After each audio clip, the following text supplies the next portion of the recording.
guys.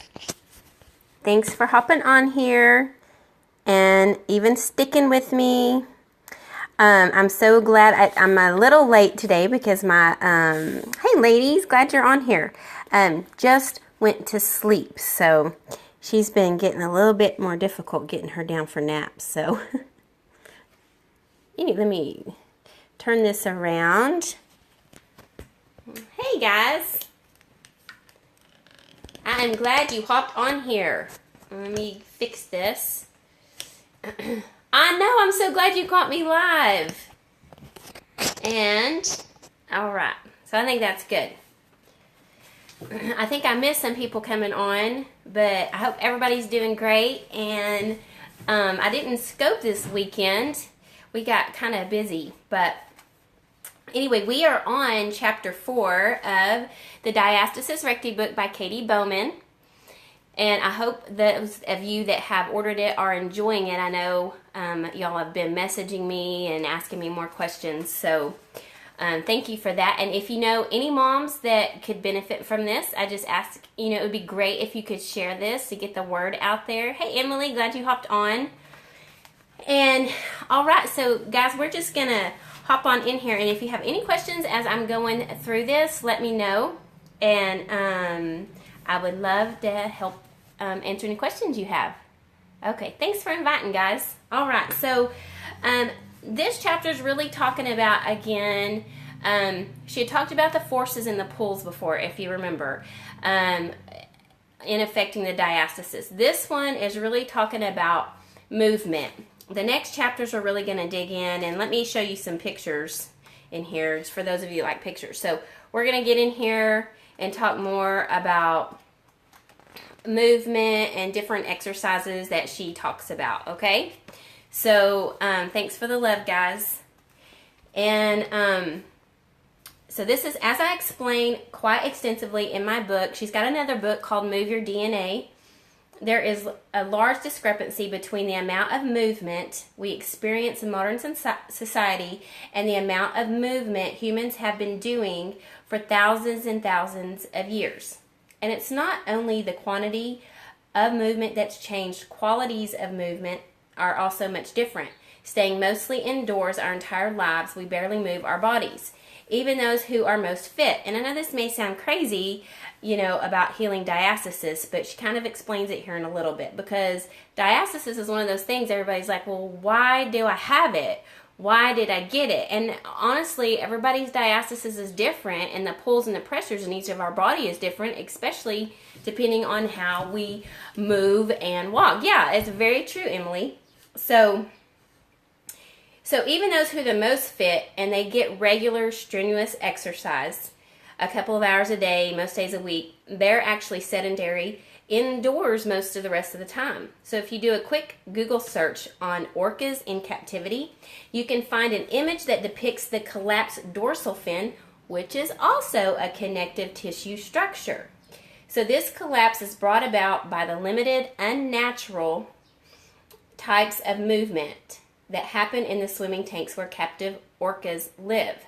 So we modern humans barely move, and we have the collapsing structures to show for it. So not only do we need to get our exercise on, but we don't actually do well structurally when we're sedentary the bulk of the day, and thus we also need to move more frequently throughout the day.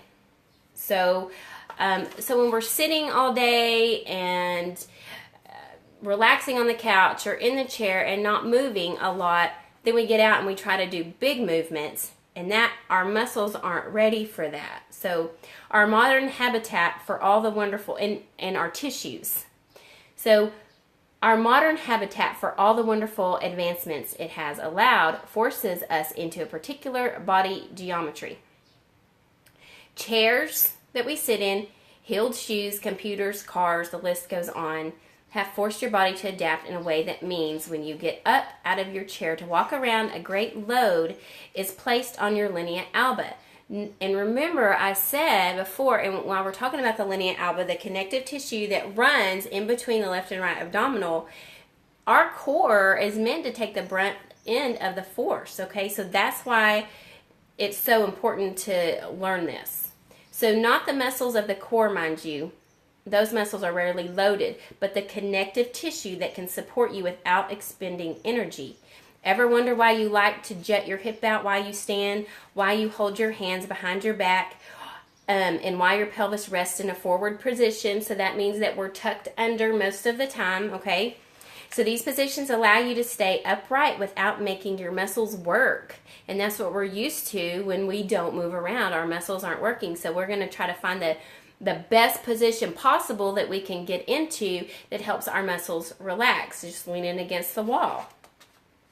So when humans spent most of the day moving and expending energy to find barely enough food to cover their caloric cost of finding it lazy, standing really wasn't a big deal. You weren't going to be standing around doing nothing all that often. But when we move very little, our natural lazy standing tendencies are called on more frequently, and it's the frequency of these lazy loads that can cause injury. So they actually had bigger movements then compared to when, even if we're moving around the house today, we have even small movements, and they're used to bigger movements, and that's what our bodies were created to do. The tendency to use our connective tissue to rest not only overloads the connective tissue, so resting can overload it, and it can underload various muscles, okay? So when you've been using your arms almost exclusively for activities, so typing, driving, pushing a stroller, where they are positioned out in front of you, your shoulder lose some of their range of motion. And those few times a day when you do use your arms overhead, the rare tennis serve, putting something on a high shelf, or an occasional home improvement project like painting the ceiling, the movement of your arms takes your ribs with them.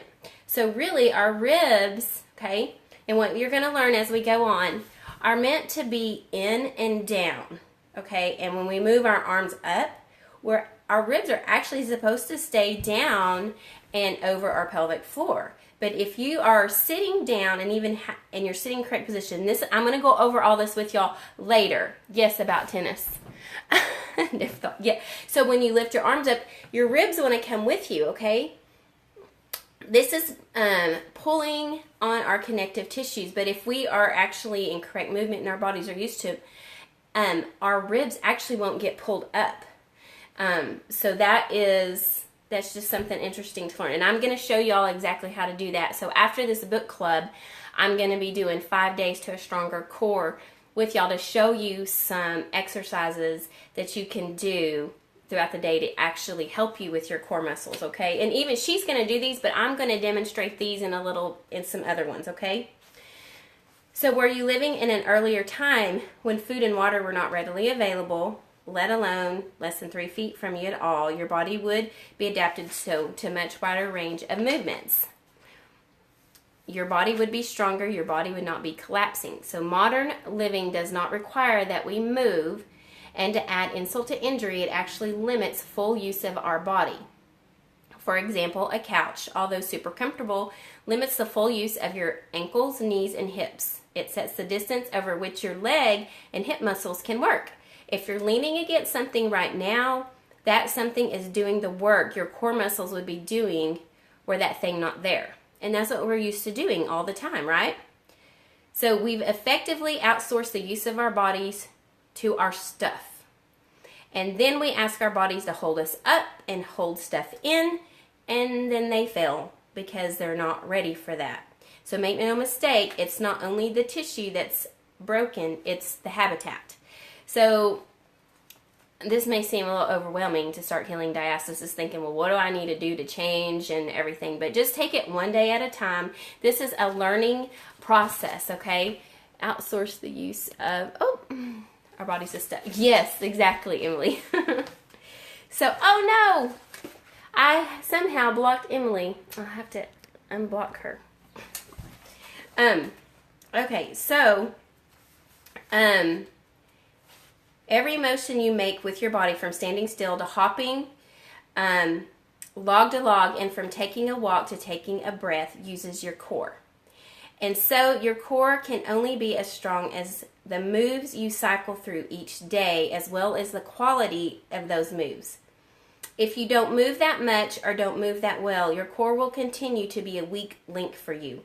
And what's interesting is when your core is weak, you are going to find aches and pains in your body that you normally wouldn't have.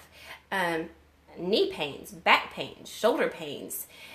It sounds crazy, but that can be contributed to a weak core because we're actually making these muscles work harder than they were meant to be because our core is so weak.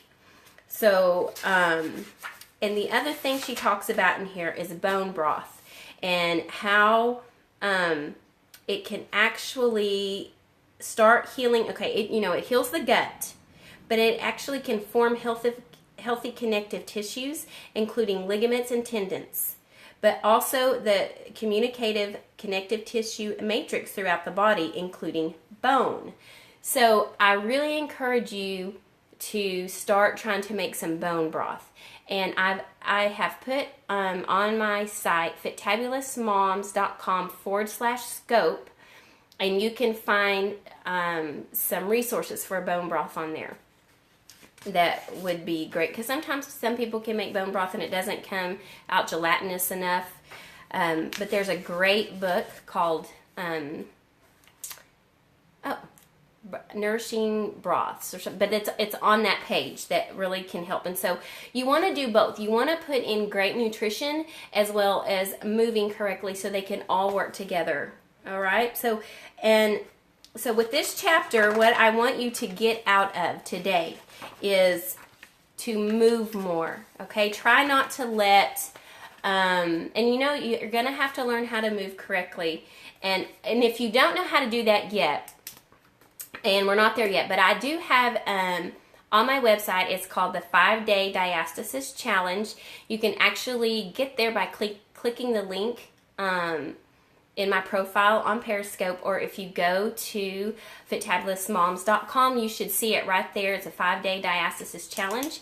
You're going to learn how to sit correctly, stand correctly, breathe correctly.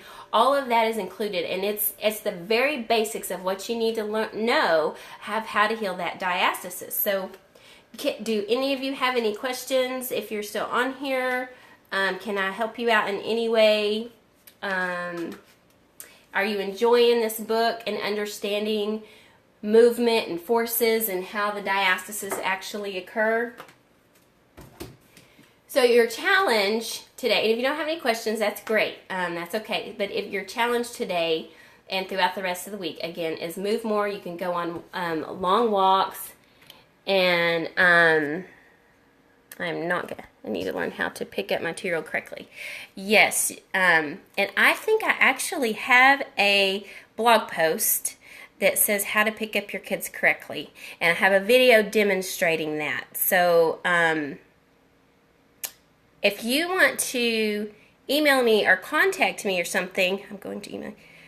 Yes, I will do that. Okay, you lost it. Okay, Kathleen. I also will try to send you, if you email me, the link to the blog post that talks about how to pick up kids correctly, because that's huge for us moms. And then what we end up doing is jutting our hip out a lot. So, and even me, I've been really working on, I don't sit on the couch as much as I used to. I try to move throughout the day more, even bigger movements. But even with that, I still catch myself resting in positions that I shouldn't be, because that's what I've been doing for 30-something years. I'm 40 now. But, oh yeah, so this is something, but this is good because you can get strong doing that. So this is great. So you can learn how to do it the correct way. And standing wrong, it's a learning process. And you're going to be stronger after you learn how to do it than a lot of other women are. So that's what's really great about learning this. I think every woman should learn how to do this, even men. So it's going to help aches and pains in your body. It's just going to help you function better. And so just getting out and doing a leisurely walk every day for a while, that's better than just sitting in the house. So try not to rest on the couch as much or lean against the wall as much or jut your hip out, okay? So if you're tucked under, try to get that butt untucked when you're standing, okay? And try to remember to keep your ribs in and down. And I'm going to do another video demonstrating exactly how to do that, because it can be a little confusing. And that is in my 5-day diastasis challenge. But I like to continue learning for y'all, and so I've learned even some more things recently that can help demonstrate that. So I'm excited to do that video with y'all. But I look forward to hearing you, Kathleen. Thank you for hopping on here, guys. And let me see real quick I feel horrible. I blocked Emily, so I've got to go unblock her. But all right, guys, you're very welcome. I'm glad you're on here and sticking with me. You're going to be learning a whole lot. So anyway, I will be on here tomorrow, okay? Talk to you soon, guys. Bye-bye.